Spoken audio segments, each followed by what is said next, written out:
Damn, son, where'd you find this?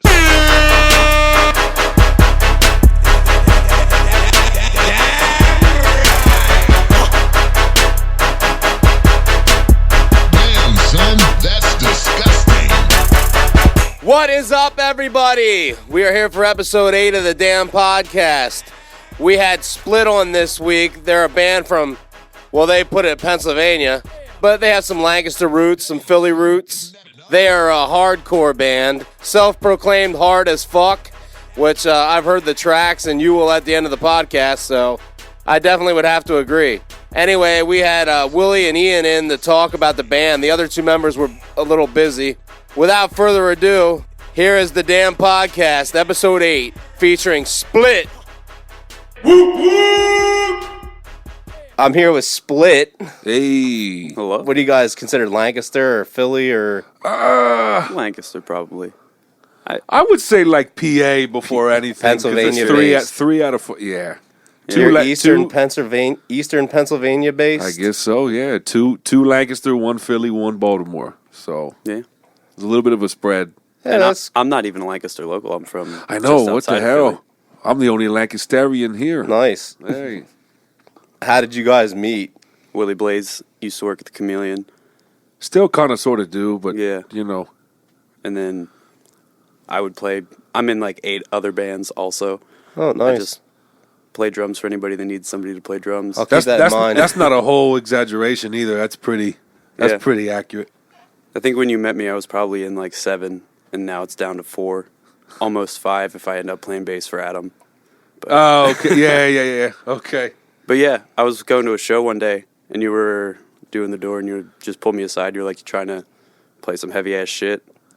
Yeah, because he worked there. He's the GM at Rob Burritos, so I never like frequented that place so much, but we're always sending band guys over there. Oh, you want a good burrito? And, There's- you go right across the exactly. street. You know what I mean? It's easier to explain to people than, like, what's good to eat around here? And I'm the food guy. Yeah. So You're I a like, foodie. because I'm the guy that's like, what are you in the mood for today? And I throw them off, Yeah. and they'd be like, oh, I haven't had fried chicken in a while. I'll be like, yo, Prince of Subs, you want to go here? Like, I'm pushing people to different places. Well, that's good, though. But it's easy good for to- the economy. Right. It's easy to say, hey, Rob Burrito's right across the Willie street. Blaze is good for the economy. Y'all heard it right there. Tell my PO that. But either way, no, I'm saying it's just so easy for me to just say go across the street. But I got linked up with him through that, just casual conversation. And then once I found out that he played drums and was actually pretty good, I actually believe I was playing bass in a side band called Ghosts from around here. They're pretty good. Check What was the out name? Ghosts. But he actually at the house that he lives in, they were running a lot of house shows there, and we played there. Yeah. So, needless to say, when I found out how good of a drummer he was, and just how laid back of a guy, I was, you know what? Let me try, because I've tried a lot of projects over the last couple of years on the low. In the shadows, trying to get something going with a lot of the same people. And it's nothing against those guys. They're all great musicians. It's just, for one reason or another, it didn't work. And just kind of decided, you know what, let's give it a shot. And we did. And like I said, it's been one of the better decisions I've made recently. That's for sure. We started in like late October, early November. November. Just the two of us for a while, just jamming on riffs. Just that writing. you had. Hey, full our riffs shit and went stuff. viral. Oh, yeah? Me, you, and Nico. Oh, In for my house. God's sake. Oh, my God. Oh, my God. Some told me that he was going to bring that up. Some told me, I said, I'm doing a podcast with Gary Conahan. So he's going to bring that up. Gary sent me this file. First off, let's talk about the fact that I met Gary in the parking lot in Columbia, my hometown, across the street from the dugout. And Harrington's represent. well, listen, I I'm know. from Columbia, so I don't call it Harrington's. I call it the dugout because it read used you. to be a place called the dugout or the drug out. It's just this nasty little spot, and this dude I used to kick it with, he lived in an apartment across the street, and the parking lot to the apartment was a private lot. Entrepreneur. And this is what it was. We were hustling. We said, okay, it's a private lot, so we can be out here hanging out, at night, and the cops can't bother us. It's just until they would get the call from the landlord, but the landlord was fine. So what we would do was we'd have the little grill. We'd be grilling just whole coils full of sausages. We would have a crock pot in the car filled with rice and beans, and then we would have like tasty cakes and a cooler full of sodas and some foam plates. And basically, every time someone got kicked out the bar from across the street, we'd say, "Yeah, you know, rice and beans, sausage, $5 a plate." And Oh my And we were God. getting, because the thing is, in Colombia, it's different in the city. In the city, there's always somewhere to go after hours to eat. You know what I mean? There's a handful of different spots across town where you can go. In Colombia, there's nothing. You know what I mean? You might have to drive out of the town to go to like a drive-through or something. So Yeah, this definitely. way, And people get kicked out of that bar pretty regularly, yes, too. definitely. My dad ran definitely. karaoke there for a couple years. And that's what it was. So his Yeah. dad was running karaoke, so he was there. And like Shout out to Pops. Shout out, yeah, Papa C. But so needless to say, we had like this large collective of people. It turned into a big fucking. That was, I think, the last week that we did it, because we were out there for like 3-4 weeks beforehand, and it never got crazy. But this particular time, everybody from the bar decided like, well, this is more happening across the street. This parking lot party. It was. And then it got shut down because people were out there wilding out, yelling and shit. But at the same time, it was cool. So I met Gary, and Gary started talking metal with me, and come to find out that Gary had been in this band from Lancaster that kind of had a little clout from the area called Seven Revolutions. It was an old metalcore band. Yeah, Rob and I both play guitar. And Right. So I was like, oh, shit. So I got to bullshitting with him, and within a week, he sent me this fucking song, and it was like this real kind of... It was like a real hardcore, you know, moshy type. It was just kind of a continuation of like 2 different riffs over 3 minutes. And he was like, would you ever want to do vocals on this? And so he had me and Nico come out to his little house when you were on Duke Street. oh, the Queen. Queen Street, Yeah. yep. And, That place was ghetto as shit. and when he was on Queen Street, and in his little, he had the broom closet recording the vocal Foam booth in there. and we went in there and just basically what it was Nico screaming a bunch of words, and I just talked a whole bunch of shit. It was just something fun. Like the way he set it up. Now he's fucking con man ass over here. The way he set it up was that I have a new studio that I built in the thing, and I'm trying to do some test vocals.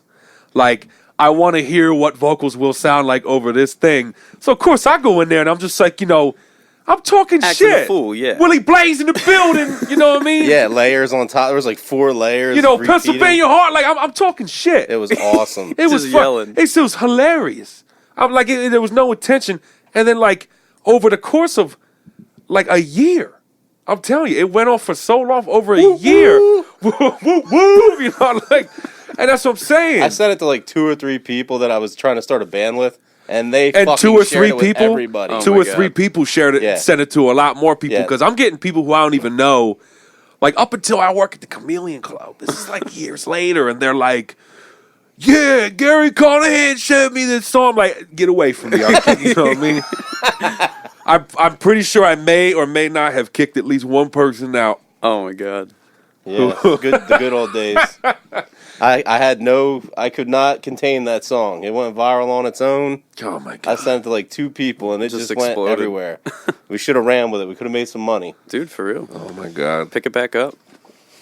I think you guys will. Don't be encourage doing him, it. please. Don't encourage him. Yeah.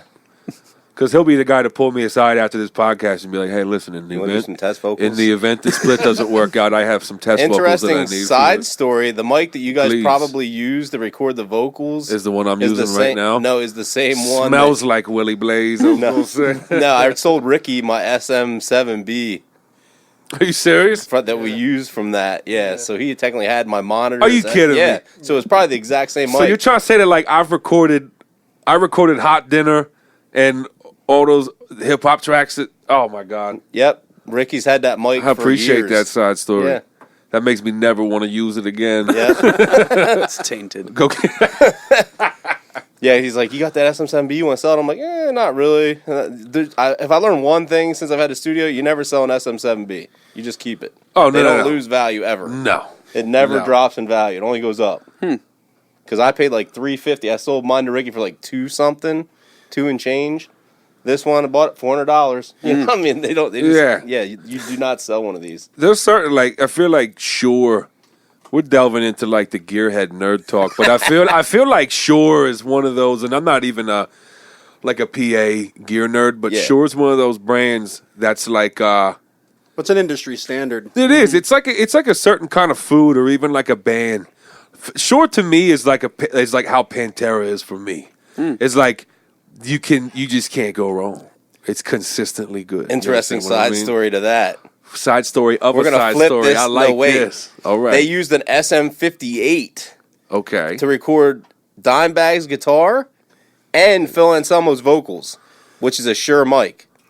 Which is weird. That mic that yeah. you're using right now. And the SM57 is like the little Yeah, they flat didn't use one that. They used the round shit. that Vinnie Paul uses Yeah. on his snare. They use to that this day. round ass shit on vocals and on guitar. And the Nobody guitar. uses 58s on guitar. No, you don't. But that's how they got Dimebag's tone through Shit, that I'm- solid state Randall. Almost nobody uses 58s for recordings. Yeah, they're you just know, a live that's a live application. version. No, I know. That's a trip. Yeah. That's a trip. So that's a whole nother side. We're like in Inception right now. For real, yeah. We're That's just going what in this deeper is. and deeper and deeper. There's going to be a lapse in the time space continuum pretty soon. I'm telling you, we're all Yeah. going to get sucked This into a black. Studio's void. going to implode. And we're So, long story short, we met outside of a bar in Columbia, started talking music, and that's how we met. Nice. Only bad things can go from there. Yeah. Once you know me, it's never a good thing. Uh-oh. You know.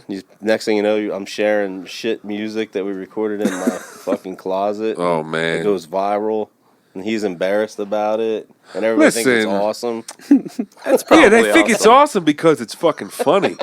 It was supposed to be. It I was don't know. awesome. Like, I'm always this guy that, like, unless I start a He band, thinks I'm corny as shit, for one. He's always called me corny. that's Yeah. far from the truth. I've Yeah. definitely Far seen from you the call truth. people corny before, so Yeah. I can Listen. believe it. He's like, you corny as shit. That's what he used to say to me all the time. When I'd be posting about like some shit band, like A Day to Remember or something, he'd be like, you corny as shit, Gary. Yo, he does a solid Willie Blaze impression, too. I'll give him credit for that. You do? All I know is that I'm not into the joke thing. Like, my For thing sure, is, yeah. Listen to music, ironically, is weird for me. like, I can get down with, like, Guar, but you have to understand, because I come from the hardcore scene, so there's bands, there's always been those bands, like fucking Shark Punch back in the day, like, all these bands that are just intentionally stupid, and I always used to hate it because some of the music was so hard.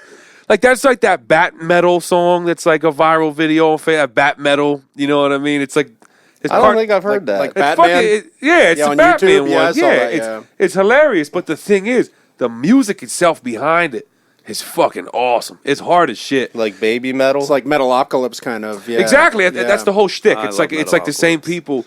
Yeah, and baby metal. Some of the Baby music metal. is hard as hell, but it's like it's just so dumb. I wish that they would someone would just take the instrumental tracks and then And have do something someone. else. good vocals over it. That's all. That's all. Well, we didn't even introduce Jeff or Shane. Yeah. Shane's a homie of yours. I guess you right? could talk about your other band members quick since That's they're not very here. true. That's very true. Jeff. Well, first off, I play guitar. I play drums. Yeah, that's right. So Jeff Rippard, which is like the most hair metal name that's a of bad- all I didn't time. even know you that know was what I his mean? last name. When I got the email from him about trying out, I was like, is this like a washed up, former bass player of Warrant or something? Because I was just like, the name Jeff Rippard sounds like something that comes up in Guitar World every month. You know what I mean? Rat's new ex-Rat member. Ex-Rat member, Jeff Rippard. You know started what I a mean? new Rat. He was conglomerate. was ripping too many lines of coke off of bathroom stalls. But now he's Jeff is our bass player from Baltimore. He has played in a handful of metalcore bands from the area. The most notable being a band called I believe it's called On Wings of Hope, and they were noted around the DMV area. Which is awesome because he brings definitely a different style of playing because that is not my preferred. I feel like I remember them. But that could Yeah, very that well be the band. case. They may have played around here. They did some touring. I'm not talking about On Broken Wings. That was what I thought. Okay, I was gonna say On Broken Wings Yeah. was the shit back in the day. Yeah, I No, remember. Jeff definitely brings a different style, and then our singer Shane is from What's his name? Jeff Leopard? Jeff.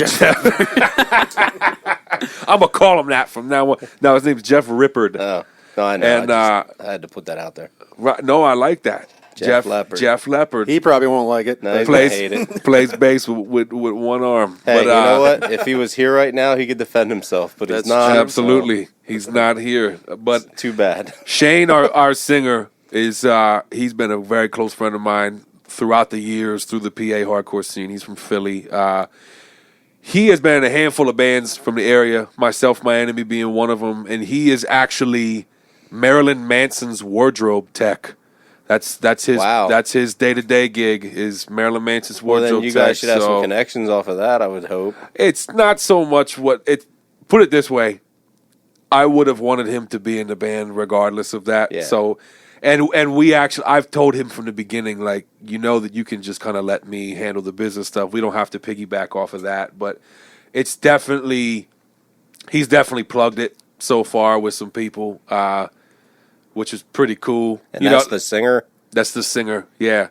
It's interesting, the story. Super humble guy. You'd never know it until he actually told Usually you. they are. Yeah, you'd never know It's it the until guys he that told talk you. mad Yeah. shit are the ones that don't have a pot to piss in. No. And the guys that have their shit together are the ones that don't talk. Oh my god. Yeah, my god. And man, when he told me how much he makes doing that, I was like, ugh, I gotta stop playing music. Right. I gotta Take start. me with Start you. tacking. Yeah, oh my god, I know. Which be seems sick. so corny to me for the longest time. I've had opportunities to go out and do merch and stuff, but I guess I never wanted to be like one of those guys because there's like a whole stigma with like merch guys and crew guys. 'Cause You're there's just so wasting so much rehearsal time. You could be getting better at your instrument.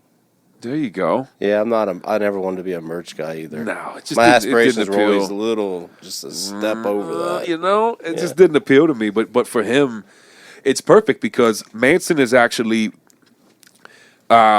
he still releases music and he's still very relevant. Like Oh, yeah. I'm pretty sure Shane told me that like the smallest venues that they'll do is like A market venues. I mean, he still tours Yeah, small like- arenas and stuff. Like they're actually going out with it's him and Rob Zombie this May, so that's why we're not doing anything in May. And you know, we got to squeeze this little April tour in that we're doing before he leaves with Zombie, and they're doing all stadiums and stuff, which I think is cool. But the best part about that is the fact that Manson collectively is on the road like 4 to 6 months out the year.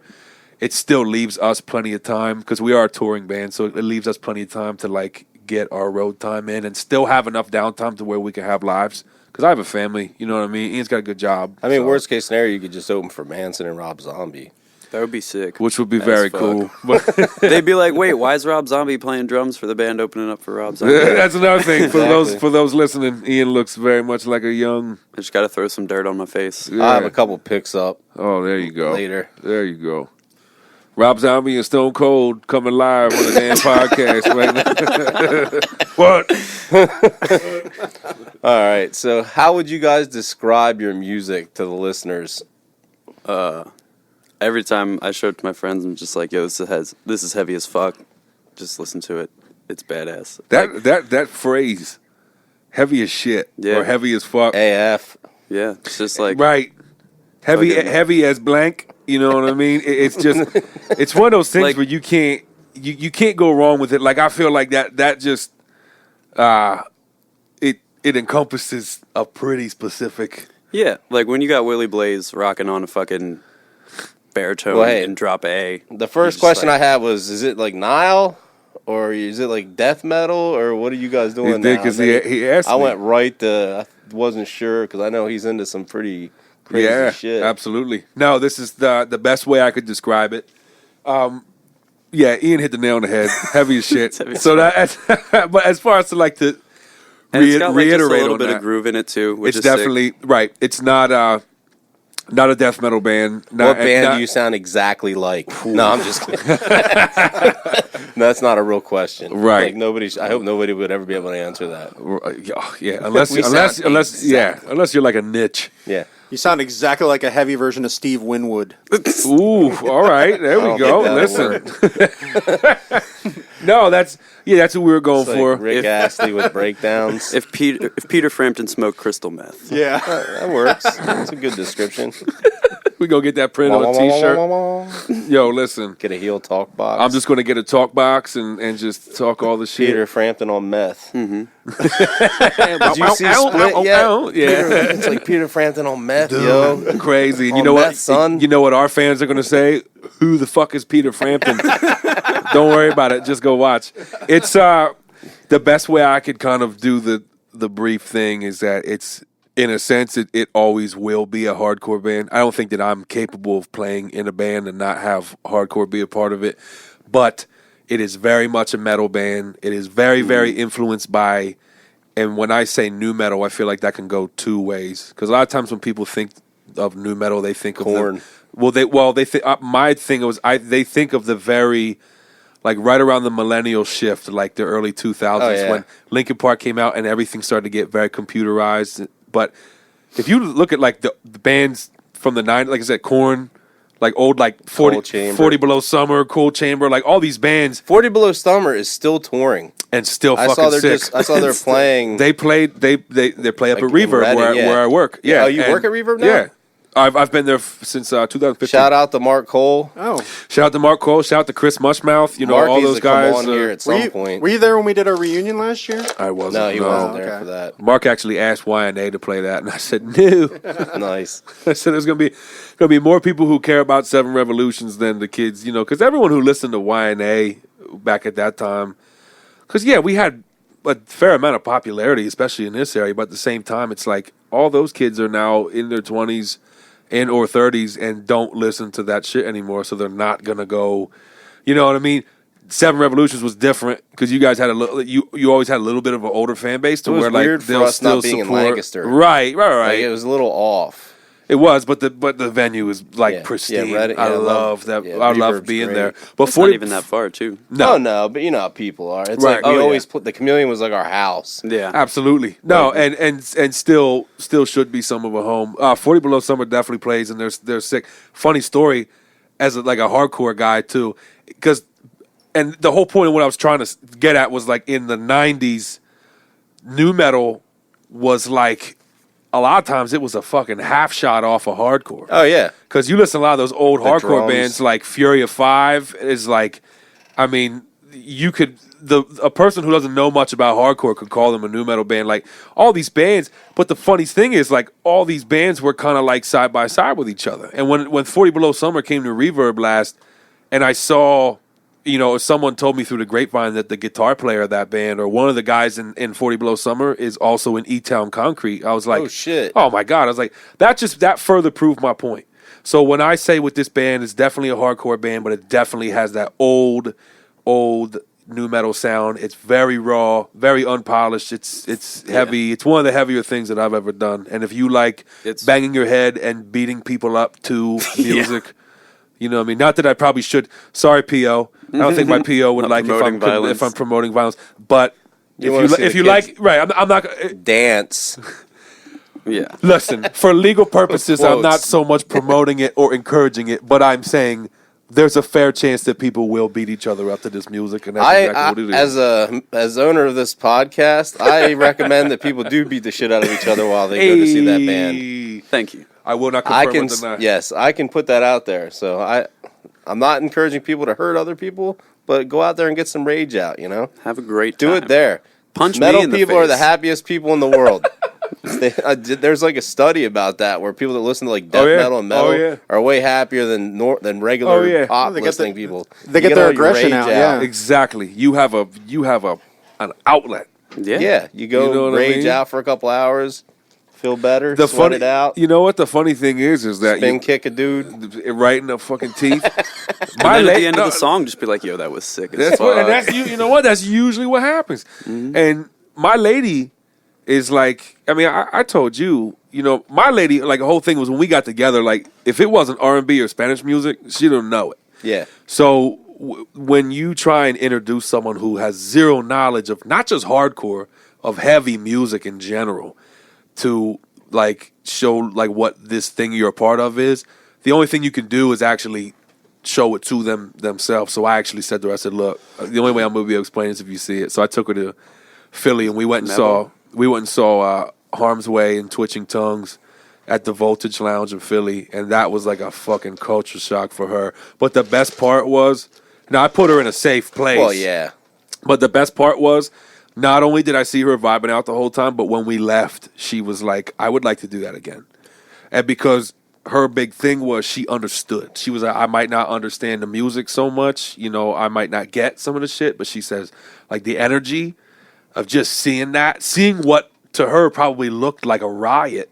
And then when the song was over, everyone, like, just going about their business and giving high fiving and hugging and shit. Like, she had no idea what that was. But then when she saw that and felt it, and she saw how, she even told me, she said, I've never seen you quite that excited about anything. You know what I mean? And that's, so people get it. That was actually the most common thing whenever we have a bunch of friends that aren't into like heavy stuff, but when we were in Seven Revolutions, people would come out just because they're our friends. Of course, they'd be like, "Oh my god, I had so much fun! I had no idea that going to see stuff like this was that much fun." Dude, and I think that's my favorite thing because growing up in Colombia, I never had very many metal. I never really had hardcore friends, and I never had very many metalhead friends. Definitely hip hop. Exactly, and that's what I'm saying. Like my friend, that was always the joke. Was like, you know, my friends would be like, oh, that's, you know, that's just crazy music. That's just crazy white people music, you know, or that's devil music. And like that was the thing because when I started playing in bands that actually started touring, like when I was in YNA and we would do our, you know, East Coast stuff, we didn't oversaturate our home area. So like when we were between tours, we would just chill and we would play like one home show every 4 or 5 months or something. And when we did, it was kind of like a big deal for all our friends. I'm not going to try and make it sound cooler than what it was. You know, like we were playing in front of thousands of people around here. Yeah, you didn't oversaturate your market. But the thing was, all my friends, you know, I would go to the barbershop. This is when I still had hair. I would go to the barbershop and get a lineup, and like all my people would be like, when are you going to let us know about this show? Why is it that I'm hearing that you guys are playing the home show, your band, and you're not telling me? And my thing is like, and the one question I would ask them is, if you're at my concert and someone punches you in the face, what would you do? Oh, fuck that, man. I don't play. All right. That's why I don't invite you to my concerts, is because like you're not going to get it. And it hurts me to say that, but like I just know. I know that I'd be on stage and like I would hear one of the band guys stop playing, I'd look over and then they'd be looking out in the crowd. I'll look out in the crowd and see 3 of my homies getting Breaking pulled up off. a Oh fight. my God, and it's happened before. And that's why I was just like, you don't get it. I never had very many metalhead friends, but if you keep, you don't have to. Well, you do now. But I do now. But then again, birds of a feather don't necessarily have to always flock. I like hanging out with different flocks. That's true. You know what I mean? No, you can have a diverse group of friends. There's nothing wrong with that. Of course. That's the best way to do it. I agree. I'll listen to Slayer and Bachata in the same day. That's my life, because I'll listen to Slayer and come home and Bachata will be playing. Yeah. You got a Puerto Rican girlfriend You at got to home. open man. your mind, man. There's a lot of music out there. Dude, it is. Oh my God. Some of the best guitar players too. Oh, yeah. I think that's why I love nu metal so much, because there were a lot of like the Soulfly bands and like Il Nino and all those Nino bands. Right. And The like percussion in that shit was dude, amazing, stop. dude. And that was like as funny as it sounds, that's an introduction to salsa music for a lot of people. Now, growing up, like I heard actual music being played around me like that, but at the same time, you get some kid who lives in the southern end of Lancaster County or just anywhere where stuff like that's not present, but they put on an Il Nino record because it's heavy as fuck, but then they enjoy those little The hooks are those good. little when they venture off into space and do stuff like that. When Mark Rizzo from Soulfly, like these kinds of bands. See, I like stuff like that. Maybe one day, who knows? We're coming off strong right now. We're trying to send a message with this band, like, hey, listen, we're hard as nails, and it is what it is. But at the same time, I'm not opposed to it in the future. Writing a salsa record. I'm not going to go that far, but I'll say Like a hybrid. yeah, like throwing some mixes in there. You know what I mean? I saw Il Nino probably Oh my God, one of the best live bands. 2006. Oh. They were amazing. Their Backflips. drummer's a beast. They're He's funny. so good. Going back to the whole nu metal and hardcore thing, funny story. Their drummer is Marauder's original drummer. Yeah, he's Like he awesome. played in Marauder. I think he did some stuff with the Cro-Mags He's a big too. dude too. Oh, I know. I love that. He's a big dude. I love He's not seeing like- fat drummers just kill it. Yeah. doing the thing, because I'm the guy that, like, I'll play drums, and man, if I'm double kicking for 30 seconds at a time, I need a water break. I'm telling you, I don't understand it. That's how I stay so, I guess, thin. Yeah. Compared to the target, what we're here right now, you're thin. Yeah, I mean, Yeah, you're the odd man compared to out everybody here, else my in the friend. room, yeah. Yeah. Suppose, yeah. El Nino, I actually played with El Nino one time. It was somewhere in Bumblefuck America. It was it was like one of the bands that I was playing in. One of our tour dates happened to be intersecting one of El Nino's tour dates, so it was somewhere, I think, in like Missouri, I believe. May have even been the Foo Bar in St. Louis. But I just remember living life, because this was a hardcore band, so it was very, very weird for me to know that I was playing with El Nino, but I was excited. I remember watching the guitar player do backflips. Like, it wasn't like a preempted thing, like, who wants to see the guitar player do a backflip, like some corny bands would do. This motherfucker, it was just so natural that, like, right before this breakdown, he would run up off the wall and do a backflip. And for me, like... They were showmen. And this is also after the band was super popular. This is like 2010, 2011. So at this point, they're kind of like playing off their core fan base. Yep. They're not doing large tours anymore. They're kind of like doing their own C market runs, and like just to have that, because at that point they probably could give a shit less. Yeah. But now they definitely didn't. It was put it all awesome. out I love there. shit like that, backflips and whatnot. Oh yeah. You know? Anything. I like showmanship. Oh yeah. If you can do that and play your riffs, Oh my god. by all means, do a backflip. For sure. I've never been that guy. All right, man. So You remember bitch tossing? Pitch toss. Which is probably an inappropriate name, now that I think in the about social climate, do you want to strike this from the podcast? it, now that I think about it, I know it's hilarious because I don't call women bitches, but no, it's okay, a guitar toss. Excuse me. Okay. Oh, I I always learned take it the as- whole damn thing off and throw it in the air. No, when you fucking Chris spin it Novoselic. around. Rob used to do that. Yeah, you had to get strap locks Yeah. though. Oh yeah. Definitely. Or it's going down. Because I've seen some assholes throw PRS guitars across the Oh my stage God. and just be When we, devastated for them. When we did our reunion show, the one dude he went to do that with his bass and he got it caught in his dreads. It was I think it was one of the guys from Throttle. Throttle, yeah. Oh yeah, that's Yeah. right. They do. Oh man, Their bass player. Poor guy. that Yeah, it was- sucks. yeah, I everyone- tried doing it once. Yeah.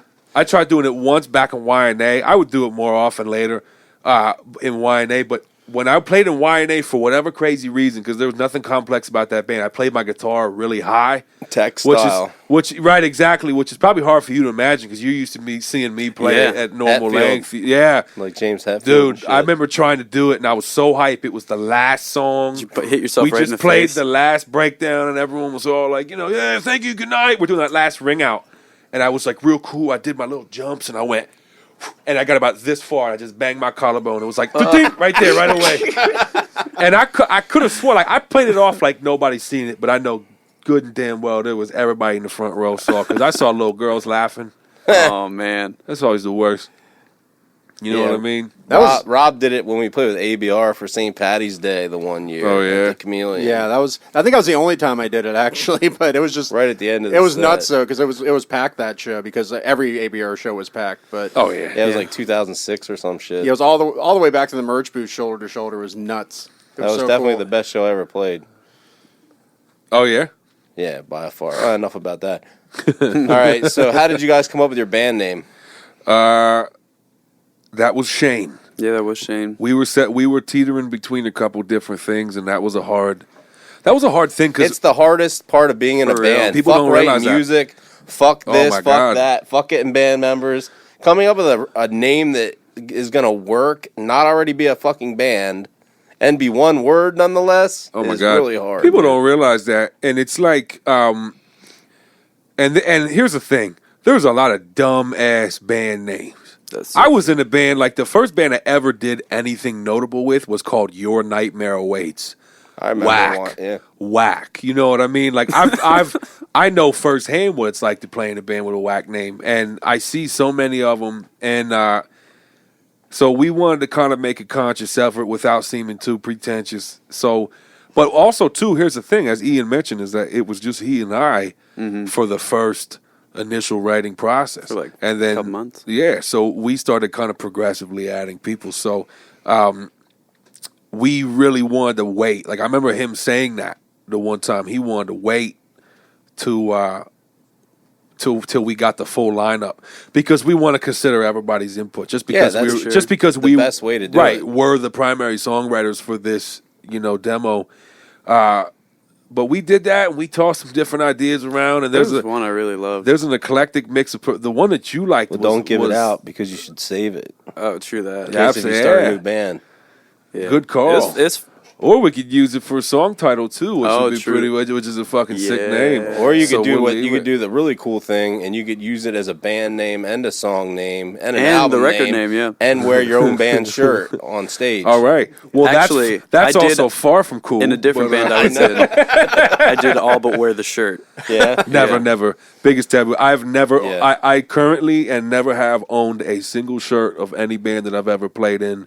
Because heaven forbid it be the day that I decide to wear that shirt and I go out in public and somebody strikes up a conversation about said bands and playing and stuff, and they'll be like, well, what band did you play in? You'll be like, and I'm like, this one right here. I'm like, sure. I wear it every day just like for this reason. No, I see bands do that on stage, and like, even hardcore bands that I love, like, like if it happens, it doesn't happen so often in hardcore, but like if I see that, I'm like, come on, corny. Man, come on. Yeah, it's corny. But anyway, now that was the thing. We were teetering, and then Shane hit us up and was like, listen, check this out. What about Split? But, I wish that we had some cool story, like it came to us in a dream, and I'm not going to be that band. Our singer was like, look, what about this name? It's new metal as fuck. It's it's metal as fuck. And as soon as he said it, the first thing that I was, because he and I were both on the same page, I was like, yo, that's like that Chimera song. And man, that Passed Out of Existence record, holy shit. You want to talk about some bedroom mosh when I was a kid? Oh my God. Hard as nails.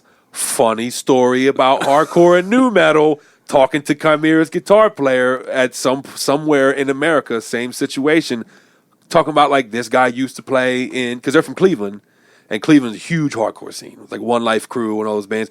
He used to play guitar for Integrity at one point. You know what I mean? And then the bass player from Chimera played bass in, I think, like Spud Monsters or something. And shit like that is so cool for me, because as a hardcore guy who loves metal, it's cool to see that they can interact. But that's what the name was, man. Split. It sounds metal as fuck. It looks pretty cool and low. And again, it's one word. It's simple. It's hard, and it's really hard to find one-word band names at this point. You'll dig where we're coming from. You guys will get a kick out of this, because one of the things that we said when we started naming this band was no verb the noun. The noun. No blanking the blank. Yeah. Blank. Beheading the fucking. Beheading the queen, or right. Yeah. Brewing the coffee. My children, my bride, like those shit like that. Well, slapping the nun first. Dude, that's what I'm saying. Because I've worked venue security and bar now. Like I said, now I'm on the bartending. But like I've worked at venues now consistently full time for 4 years, and I'm subjected to some of the worst. I'm subjected to some really, really good performances, but I have to see way more. I've suffered through way more bad ones. And it always seems like whenever I look at the itinerary for whatever show it is, because sometimes you'll show up and the only things listed on the website are like the 2 touring bands that are playing, but there's fucking 8 locals. Bands on that show. Yeah, right. And I'll say like, what's the itinerary? And I'll look right here, boom, boom, boom. And sure enough, third one down, it'll be like, blanking the blank. And I'm like, this band's going to suck. And almost 10 times out of 10, it's like, all right, it lived up to it. You're almost always right. Oh, I am. I know, it's hilarious. There was a band playing the other night, and the other bartender, he's a sarcastic smartass, just like you. Yeah, you would love this guy.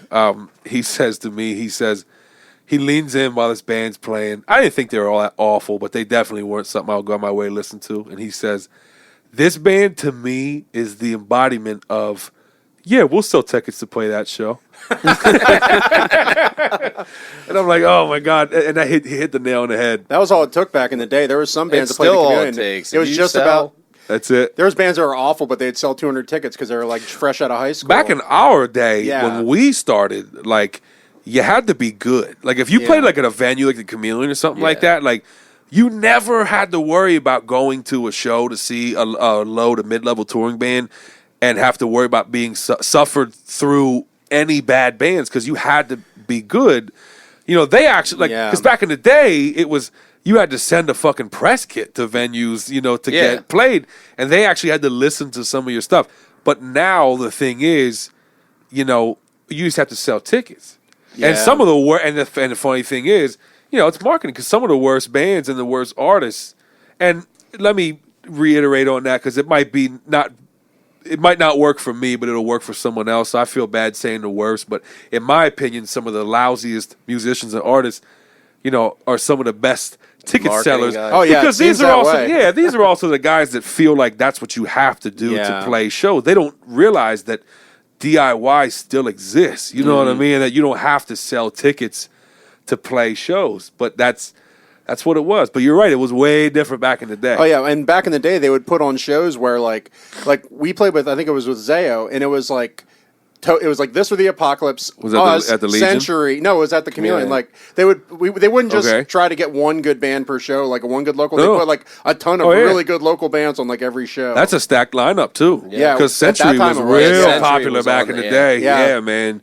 Yeah, and This or the Apocalypse. I mean, they got just- real big for that a was right while. after Ricky stopped playing guitar, I think, and he Yeah. just went to vocals Well, Ricky, because he was playing guitar originally. was he playing bass in Century at the time? Because he does now. Not at that point. No, that no. was the second lineup where they had. And was Grant? That was when playing? Huggy was still playing Yeah. bass. Yeah. Oh, was Huggy? Oh, wow! yeah. Holy And shit! Was it Huggy, Mike Mike. Giuliano, and Grant was playing drums. Todd? Was Todd in the band at that Or point? was it Jason?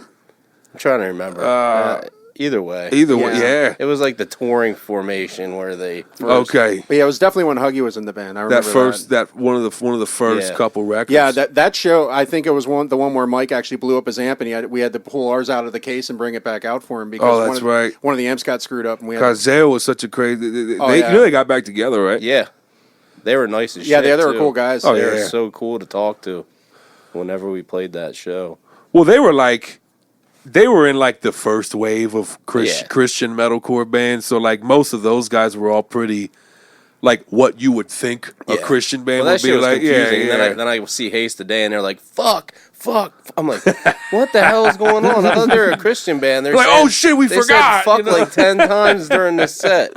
I'm like, I don't get this Christian thing. Maybe I'm looking at this the wrong way. right. I didn't realize you could just spit out fucks left and right and still be considered a Christian band. But The funny thing is, like, if you talk to someone like my girl's Pentecostal, so she's very big into the whole thing. It's not really for me. If you talk to like someone like that, you know, their whole thing is like, well, you know, what am I not allowed to? And I'm like, no, that's and you're right. It is the evil catch because we're the kind of people, especially as metalheads, if you have like a Christian metal band, because, you know, listen, I like evil shit. I like my metal to be evil, but at the same time, I'm the kind of guy, and I don't like the metalcore thing, which the Christian thing has become synonymous with that. But yo, we forget about living sacrifice. You know what I mean? We forget about some of these like Christian. There's been a lot of heavy ass Christian metal bands. And that's their shtick, and that's, well, not shtick, but that's their thing, and they'll stick with it. But the thing is, it's so quick for us to be like, yo, I saw that band play, and when the show was over, they was drinking beer at the bar in the back. And you're right. But here's the thing. But when you really, really process it, you're like, is that crazy to think? Like, is that really, really far-fetched to think? You know what I mean? Because I'm pretty sure I know some preachers. You know, I've known some people who have like got into that lifestyle. yeah, And Jesus used to make wine. I was gonna say they'll still enjoy a beer or two on a Sunday. You know what I mean? Like, and so it's one of those things where you got to kind of step away from it.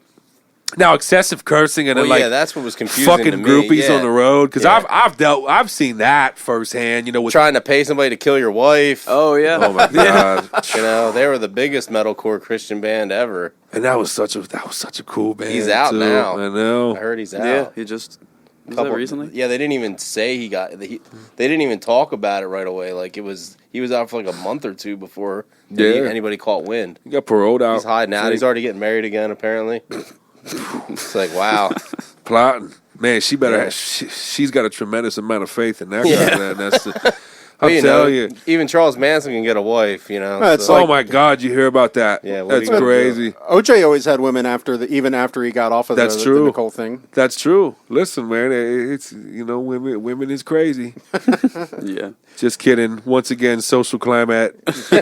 Not all women. And people act like they can't find a woman, but guys in prison for murdering 20 people can still get a woman writing them letters. I know. You just gotta kind of lower. There's your somebody out there for and, everyone. There baby, it's a wild world. All right, can you talk a little bit about what the writing process is like whenever you start a song and you guys bounce stuff back and forth? You use like Dropbox, or do you guys just get in a room and just beat it out? Yeah, none of the. Well, unfortunately for us, we're not super high tech. No. Well, I mean, like as far as like the stuff that we've done and getting when we're doing the actual recordings, like for this whole EP demo thing, we were doing everything Dropbox back and forth. Willie would simulate voice notes from the phone, or actually that's what started it. They're the best. Mm-hmm.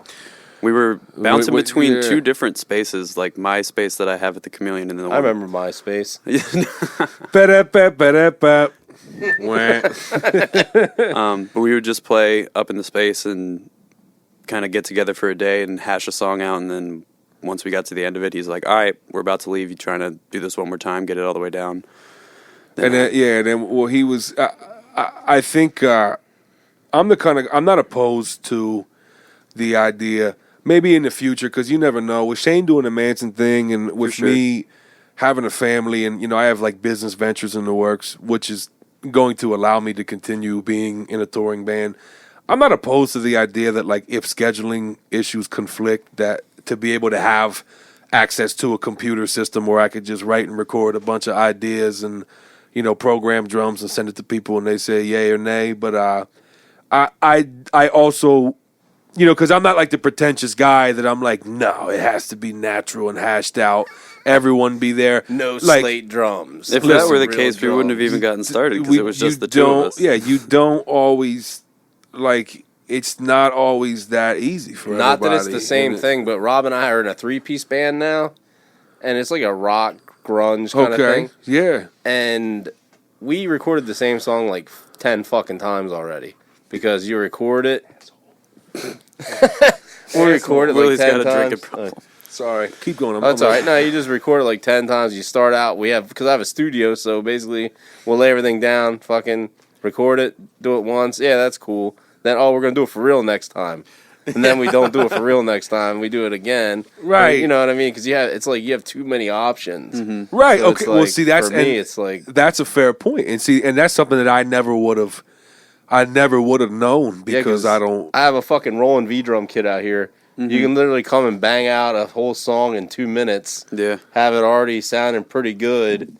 And then just record guitars over it and send it to a vocalist. And it just runs off a grid. Exactly. Yeah. It's easy enough. Now, again, I would love to be able to have that option available, but right now, it kind of works out because what we do is when we wrote, our idea at first was like, I can't stand when...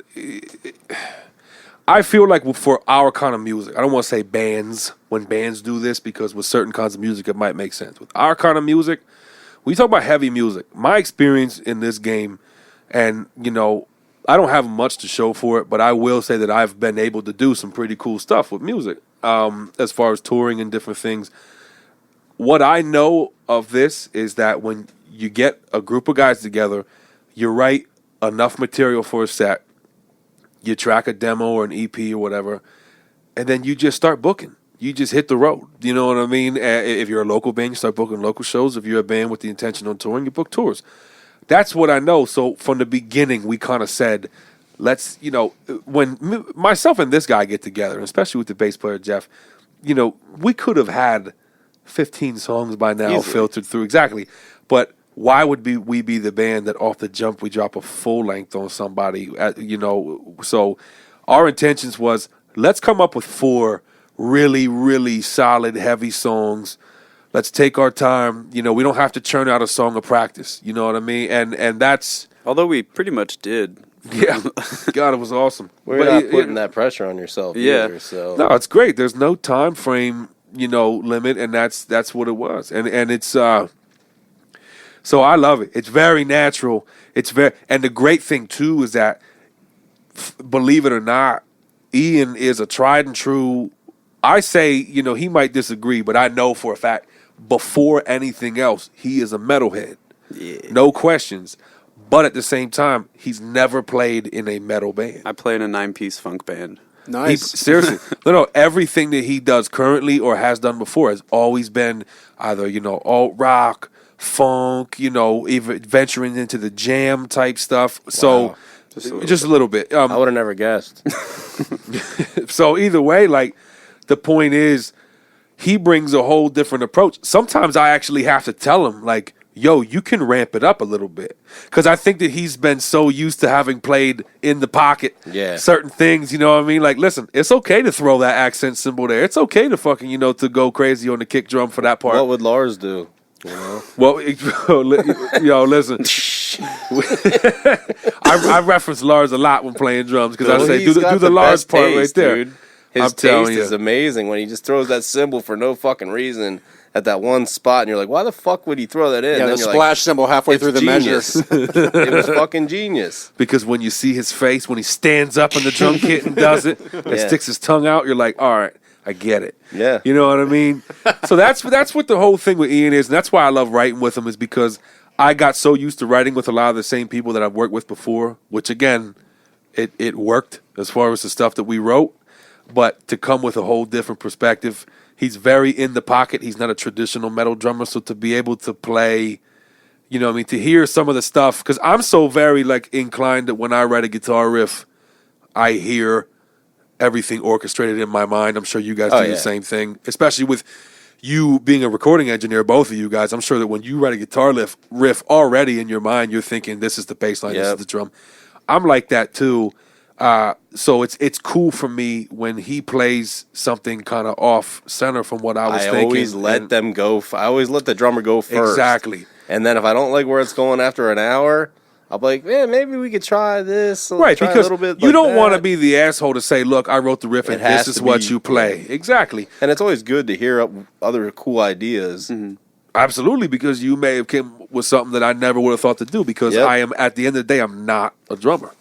You understand what I mean? And that's same thing. He might have an idea for a guitar part and hum it out, and the way I play it might be like, whoa, I wasn't thinking of that, because he's not a guitar player. Yep. You know what I mean? So I am picking up bass though. I was about to say, you playing bass now too, so you're on your way. Yeah. Bass is fun. Sort of like psych rock, Yeah. acid, fucking weird shit. I got you. All right. Well, he's like been stoner, doom kind of shit. No, it's like weirder, almost jazzy. It's with my keyboard player from the funk band. He and like another dude that we live with and our friend. But they already had a drummer, and I was like, oh, well, I'm trying to pick up bass. And then apparently now Adam Serrano wants me to do something. I guess we've all been bass players in bands then over time. Yeah, I know, collectively. Yeah. That's right. That's right, because I played bass in The Pledge. Oh, my God, what a fun time that was. It's a great place to live. That's what I'm doing right now, playing bass. I was a bass player in our last band, so. It's comfy. Yeah, it's an easy job. So we're just a room full of non-bass players. Yes. You know what I mean? Because there is, like, when our bass players showed up for the tryout, I was at the point where I was like, it was so fucking hard to find a bass player. It can be. Because for me, bass players is the same thing with the drummer. You might be able to find someone who has a skill level to hit, because especially in this area, there's so many talented people, especially drummers. People don't get that either. Lancaster's fucking musicians ridiculous through the fucking ridiculous. Roof. You go to an open mic night, the fucking Alley Cat with everything but bass blown players out. Right? Yeah. Well, yeah, everything but bass players. But the thing is, to find someone, the problem is because we started this band not with the intentions of playing shows on weekends. Absolutely nothing wrong with that. It's not. Some people, that's what they want. But with this, we are a touring band, so that was the point. and to find someone. So usually it's one of the two. You got someone who's way, overly qualified in the talent department, but can't commit to the scheduling. Yep. Or you get someone who's all about touring and they're just garbage.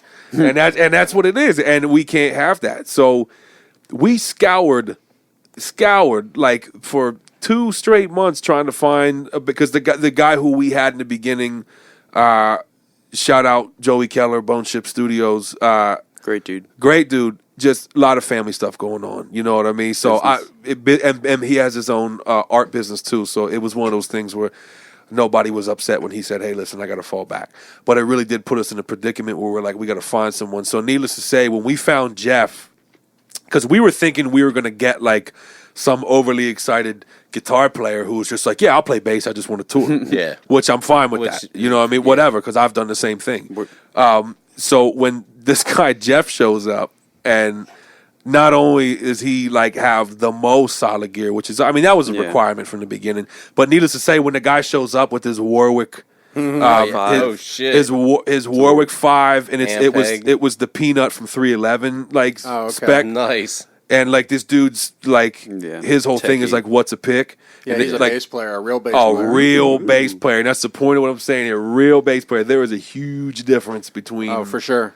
Between a guitar player who plays bass and an actual guy who went into instruments with the intention of, I'm going to learn this instrument as it is meant to be played. There is a difference. But like you said, though, that's why our band is a 3-piece, because it's so hard to get that many people on the same page. Oh my God! Well, I say, here's the thing: we're a 4-piece band. I didn't want 2 guitar players, and it's not even an ego thing too, because I am very well aware that working with another person not only brings twice the amount of ideas, but you can harmonize, you can change things up. Stage. Right. A lot of the bands that I've played in have been multiple guitar players. The whole thing is like, when we're talking about the kind of music we're playing, it doesn't need it. And as you said, I mean, and also too, I've dealt with band drama before, so it's less personality bullshit. Yeah. Thank God I'm in a band with 3 other dudes who are the most laid back.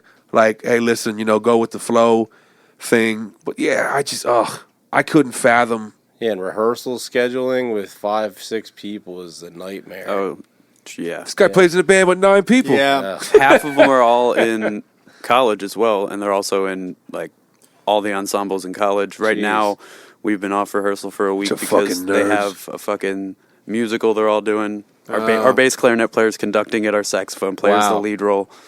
Stupid. Fucking annoying as shit. And we're trying to finish a full-length record. Like, jeez. So what was the recording process like with Ricky?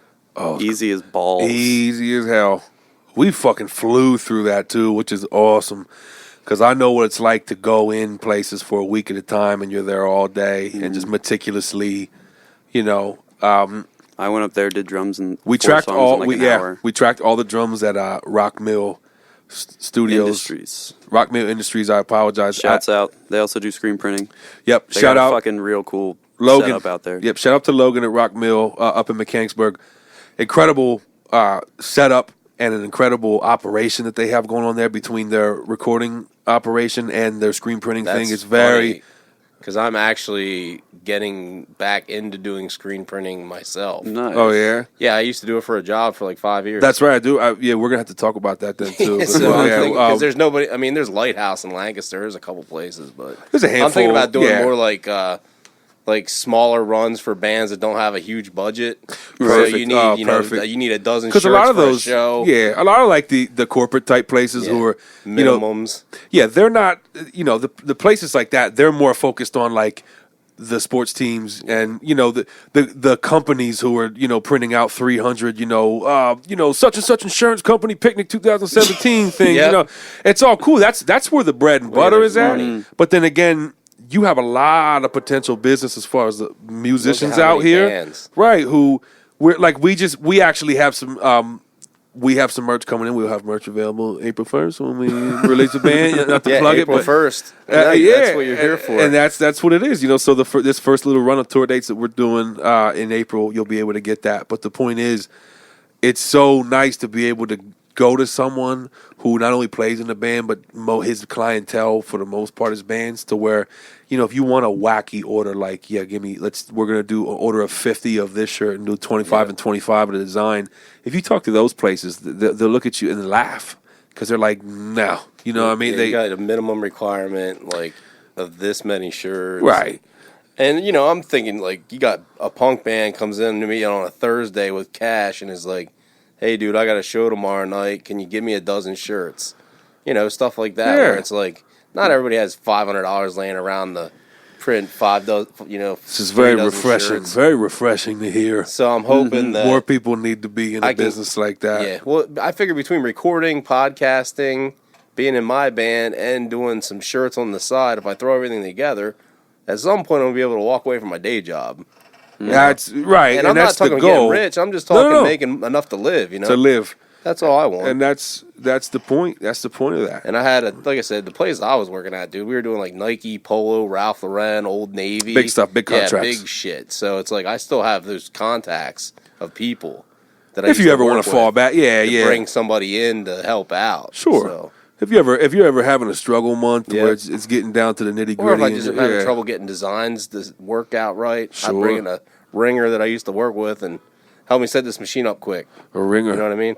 Somebody that knows their shit. Like, yeah. Well, and hell, the singer from Seven Yeah. Revolutions did that too. He did my art. Oh, He yeah? was our artist. Yeah, he used to do all the That's art, right, I all do. the art Mhm. and the separations for the films and stuff. That's like, right. yeah, I think that's I what he remember. did. I remember That's you how I telling met me him. about that. But anyway, enough Yeah. about that. So you said recording with Ricky was pretty simple. Oh then? yeah, we ventured off there. I was That about to ask happens. what do we? What we did was we went and tracked. We did all the drums and bass at Rock Mill Industries, and I think the reason for that was only because the session was going so smooth. Ian banged his drum tracks out.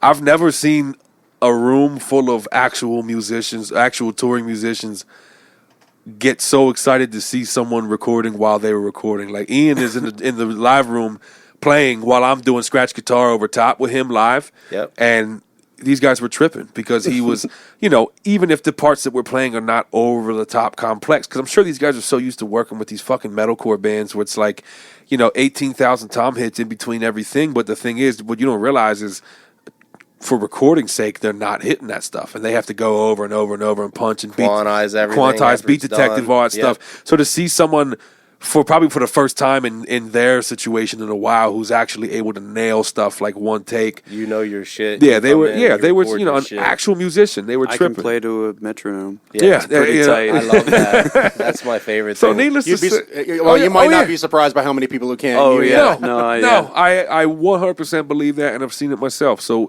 And I can. The only reason that I am that way is because of marching band.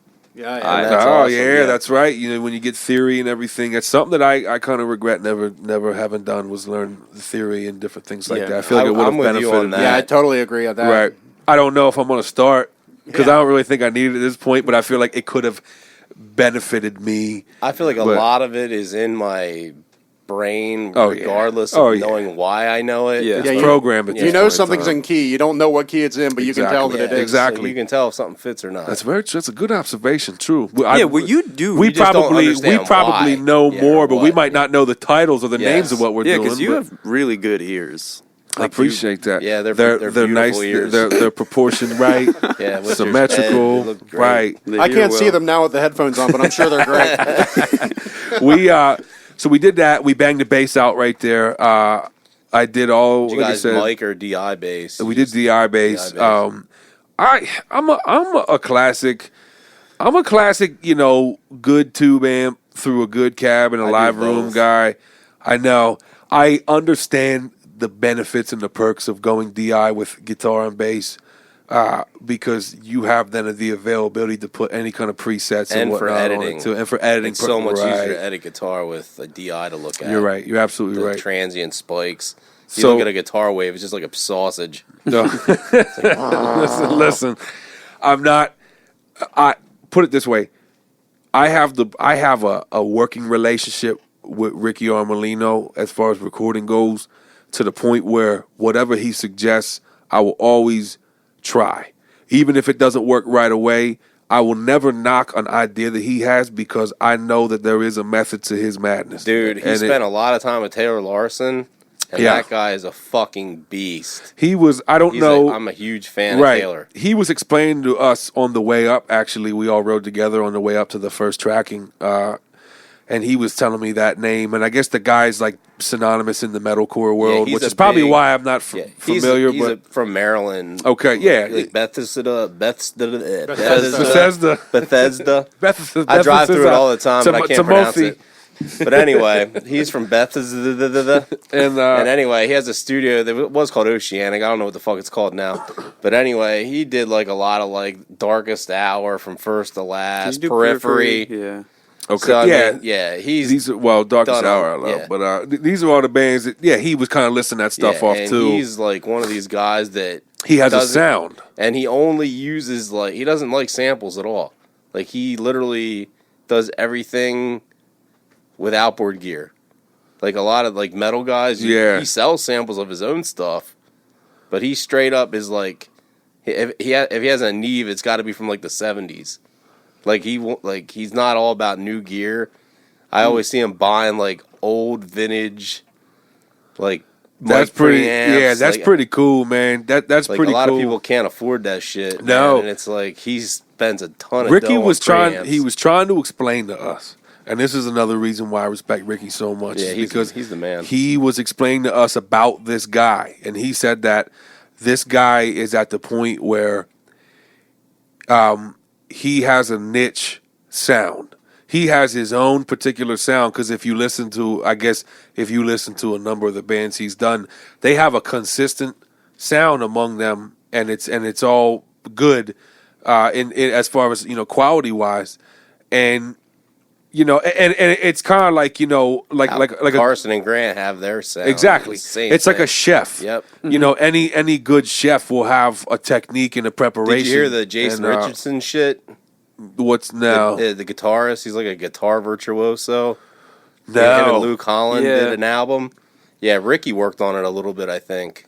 Oh he was sick, telling me about dude. that. The yeah, guitar work is amazing. Shit like that, and Ricky was kind of telling us that that's where he is getting to in his career and where he wants to get at, to where he has a specific sound to where bands will want to come his way, like kind of like how, like you said, Carson and Grant did, and all these guys have your own stamp. And I think that that's a really, because I'm all about quality. You know what I mean? Same thing goes, like I said, with food. You know what I mean? You can have a restaurant that has a 6-page menu with 60 some items, and like when I go to a place like that, most typical Americans will be like, oh wow, I have lots of options. But I'm the guy that I'm like, that goes to tell me that there is not one particular thing on this menu that the kitchen staff is that confident in to where no, I'm serious. And that's why, like, if you're willing to spend a couple more dollars and you go to a place, especially out here like Horse Inn or John J. Jeffrey's or one of these nice high-end restaurants, you're not going to see more than 2 pages of menu. Yeah. You might get 12 items, but you can rest assured that any one of those 12 items is going to be solid. And the same thing applies for this music thing, where it's like, you might, you're going to get a consistent, good quality thing every time. You know what I mean? Speaking of food, did you go to Molly's yet since they reopened? No. Phil, my buddy, he runs the place. He's the chef. Yeah, he does all he put the whole menu together. He's running the place now. I'd be interested in checking it out because the last phenomenal, time I went to Molly's, it's like Irish, a lot of Irish stuff, but it's all shit you can't get at other bars. One of the best shepherd's pies I've had. That was years ago, so I'd be interested in. Yeah, it's completely new ownership now because obviously the guy got in trouble. Yeah, like I said, you have a good point about the having your own style as a producer. Like, kind of right now, I'm feeling my shit out where I'm like doing a lot of rock and punk rock and stuff. So I haven't really found the exact sound that I want to put on shit, but I'm kind of open minded to whoever I'm recording. And I try to go. But you're conscious, though. Yeah. You're conscious that, like, regardless, you're going to give somebody a good product. Yeah. We're going to give everybody a good product. But you're also conscious of the fact that, like, you could potentially. Because all it takes is one band that you've done to gain a considerable amount of intrigue and clout to where people will ask that. Oh, you know, yeah. where did you record your record? Who'd you record it with? Look at, and that's another thing too. We haven't mentioned anything about Corey thus far here, you know, Corey Gable here in Yeah. the city, and that's, you know, I used to live with Corey. He was his father and my father were great friends growing He up, comes up a lot on the podcast, and that's what him and and Ben Ben are Roth. together. him and Ben We- and yeah, John so and we tracked our demos for the demos at Ben's. Yeah, Yeah, they were we- supposed to have something tonight, but I wasn't sure. I'm if I heading was out- gonna I'm actually make it heading or over not. there, yeah. 'Cause Yeah. I got invited to it. But Well, I well, wasn't that's sure. the thing, man. Corey, like people forget, and it's funny too because his niche would be like the pop punk and the pop Yeah. rock stuff, and that's always been his thing. You know, like Actually, and yeah, Avery was here last week, and they're Okay. Their one newest members is John. Lives, Yeah, John. John Yeah, Smith. yeah. He's a homie. he's a great guy, man, and that was the thing. But now Corey, he's ventured off. Like he actually did. He did all the guitars on one of the more recent Darkest Hour records, and he did some Dead to Fall and Strike Anywhere, and like a lot of these one-off type bands. But aside from that, you know, I remember asking him when I lived with him, like, "What do you have any kind of advertising out or anything?" And he says, "No." And at that point, and I asked him that because at that time when he was occupying Carson's old space on Grand Street, Yep. which is now Thistlefinch right there. Which was funny. Well, there's actually And- another studio. Right, right, right. Triforce. Max was in there for a minute from 1 year later. Okay. He was in there for about a year. Okay, see, Yeah, I didn't. now it's somebody else. Something else. Well, it's a fucking phenomenal space. There's been a lot Oh, of yeah. good stuff It recorded is an there. Awesome spot. Well, yeah, his whole thing was like, I remember asking him at that time because these bands would come and track full length records at our house and stay with us for like 2-3 weeks at a time sometimes, and these bands are coming from all over. And these bands, I mean, I'm not big into that whole thing. I don't do the pop punk thing. Nothing against pop punk, it's just not for me. But a lot of these bands will stay over, and it won't be until like they leave 3 weeks later that I'll actually check them out and be You're like, like, "Holy shit, this band's big!" You know what I mean? And you know, not that would have changed how I interacted with them while they were there, but it was just the point. We're not the And- starstruck kind of guys. No, not at all. And but the thing is, it made me happy for my roommate because, Exactly. oh wow, I didn't know that you're working with people like that. And I asked him the one day after like the third time that happened, was like, what kind of advertising do you have out? And he was just like, none. You know, there's just once you, and that's what he told me. Once you do a record or two that gains a considerable amount of interest in that particular market, you will start to get people who will contact you more and more. And it's just kind of been a word of mouth thing. And I think that had he not got back into the playing aspect of the music thing and really, really stuck with the recording thing, it'd still be like that. I think he's kind of on a re-up now because he joined that Sleepy Limbs. No, he was in a decent sized pop punk Oh, band you called, mean Everyone We Know? Yep. Yeah, they Yep. just did Yeah, I the one remember of whenever- one of the only ones that I actually will go out of my way to listen to, and I don't even necessarily call them pop punk because they have like a Queen type vibe to it, where lyrically that dude Ben is crazy Yeah. on point and like very, very catchy, not prototypical pop rock music. You know what I mean? That's why I like that. Yeah, because he was coming back into the area whenever I first started talking to you. Because you're like, yo, my friend Corey's got a studio. Yep. And I was always hitting him up, and I'm like, hey, man, what's up? You know, we never actually. I've yet to actually meet him in person. Okay. I've talked to him a little bit online here and there. Yep. Ben reached out to me and was asking questions about the studio here because I guess he was just curious because we Sure. have a lot of the same clients. Great dudes. And, Definitely yeah. great dudes. You know what I mean? And, Yeah, and they they'll- seem awesome. And another thing too is that they're not super humble. Like if yeah. producer to producer, if you have, I've seen him do that to like guys who are just starting out at a home thing, asking them questions like, "Hey, if I do this plug in and this and that, will you?" And them just bless these guys with gems of advice. Yeah. I say that because there's a lot of people I see now who they try to piggyback off of that. You know what I Yeah. mean? Like, listen, I'll give you anything that you want to know, but it's going to cost you. It's like, come on, man, just be real. Well, that's the other thing. Like whenever we have a lot of the same clients, and a lot of people are, and I don't. The first thing I say is I'm not in competition with anybody. I'm not trying Right, to take people's right. business. I started this podcast as like a way for bands to promote themselves and to Absolutely. get people in my studio to see it. Absolutely. You know, it's a humble little studio. I mean, I got a couple rooms, a place to track drums. And vice versa, Ton of drum mics. because hopefully one day either my band, I would like for it to be my band, or a band from here that you interview on the podcast will hopefully either blow up or just gain enough notoriety Exactly. to where all it takes is like, hey, Throwback Thursday, this one time that we were on the damn podcast, and then you get a lot more listeners. Yep. You know what I mean? And I saw somewhere on your thing that you did like Medusa's Disco Yep. and a couple of those bands that really in their own Yep. circles are getting That's very for sure. big. I'm big. very selective. I don't just go. Of course. I mean, it's starting out. I got to make the right decisions. So it's like I've had bands reach out to me, and I said, I will hit you up later once I got a lot of bands lined up right now in the pipe, right. but I'll get a hold of you. Just sit tight and keep doing what you're doing. Obviously, I'm looking for big bands focus on keep doing what you're doing. You know what I mean? I'm looking at for bands that are trying, they're busting their ass like I am, and Right. they just it's a little bit of an added bonus getting some help. And if people hear the podcast, they hear your song at the end of it. It's everybody wins. I get people checking out the podcast, the studio. You get people checking out your band. There's nothing bad can come out of Good it. business, my friend. That's what it is. Yeah, and then with the unplugged stuff, I record some of the bands that come in so they get to see what it's like to work with me recording whenever we're just doing the acoustic stuff. Right. Or whatever. So it's fun, man. So what are your goals as a band? Our goals as a band.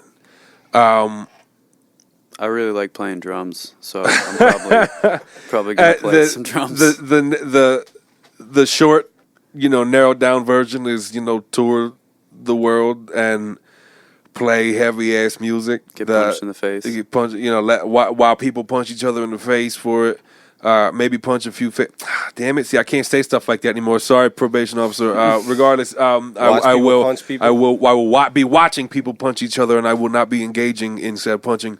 I mean, odds are your probation officer won't listen to this, but you never know. Yeah, gotta be safe. Yeah, I was gonna say, heaven forbid someone People who stage does listen diving to it. and stuff, Yeah, you know. what I mean. That's all it takes. Interesting other side rant real quick. Sure. You remember the S&M Metallica video? They had like the Skrillex was actually one of the guys that stage dived during that. No way. Are you like they had serious? one that's it was actually Sonny from First to Last. Well, from first to Skrillex. last, I remember that band. Well, yeah. but Skrillex was actually the dude that stage dived during that S&M God, what was he concert. like 9 when He that was young, shit? man, but Yeah. it's just crazy. Because wasn't that the whole shtick that he was like 14 or 15 when Yeah. From First to Last came out? It's just funny that guy he's fucking a millionaire now. Oh my god, I know. And- We're not gonna like. I think that's also for him. I think that dubstep is ridiculously whack. It's not for me. I'm not a fan. Not for but me, I man. don't That my knock little it. my little brother Taylor. Shout out to him. He's an EDM nerd, and I just don't get it. But then again, the way I equate that is there are people whom I know and love and will love forever who will never get what I do as far as music, as far as being an outlaw, anything like that. They'll just never get it, and that's okay. As far as a goal for the band, we all have stable home lives and different things like that. So unfortunately, because I know what it's like to tour 10 months out the year, and I hated it. There's nothing fun about that. So our goal is to, get plenty of road time throughout the year while still having time to breathe. Put out some really, really solid material every couple of years, and just be an awesome band. I think as far as the goals for the next year, for next year, musicianship is a huge factor where you want to go out and put on a great show every night. that's Yeah. the thing. Tight. Consistent, Yeah. tight. There's and play nothing- heavy tunes. Yeah, because this is a touring band, my primary focus is just live. Just a live show. Come see it live, and you'll understand. And come out, have a good time. time. Come out, and that's what it is. Not oversaturate with a bunch of different shit. I think that the big thing for us is that we definitely like a goal as a musician. Is I don't necessarily desire the stadium touring type stuff. What I want is, because I envy the people like on the hip hop side, like your Tech Nine or your Juggalo type crowd where it's core. On the metalhead side, Mushroom Head is another one like that you will never see Mushroom Head touring with, you're never gonna see Mushroom Head and Disturbed on tour this year. No, it's it's the same as the Juggalo or Tech Nine type thing in a sense where it's like they own the label that they're on. They have a warehouse and they print all their own merch and everything is in-house. They book their own tours because at this point of their career, they have enough of a core fan base to where they can do like 2 or 3 B-market tours every year and just live. And for me, that like I envy that. If I could be the guy that I respect that, but I hate their fucking music. That's fair. Oh, absolutely. No. I'm garbage. saying it's But not. it's amazing what they've not done with for that. everybody. Yeah, dude. And I think that's like, wait, you talking about? Mushroom Head. Oh, that bums me out. Yeah, I thought he was talking Mushroom about the Juggalo thing. I was just like, no, that bums me out. No, you're right. Some of it, when they venture real deep into like the piano industrial shit, I like that shit. I think it's cool. Yeah, sometimes I'm like, all right, ramp it up. But when they get heavy, it's awesome. But either way, that's what I want. I as a musician. In all fairness, I've only heard maybe 4 or 5 of their songs Sure. in the history, so maybe I just heard Enough the for wrong you to song. make a consensus. Yeah, I was like, understand. yeah, I'm more of a Slipknot guy, so Oh, absolutely. Listen, that's how I am with metalcore music. I'll hear 30 seconds of one song and be like, this band's whack. You know what I mean? But that is definitely our goal as a band, is to be guys who have, enough downtime to where we can have normal lives, but enough road time to where, we can be consistent. And again, just to have a core fan base, because I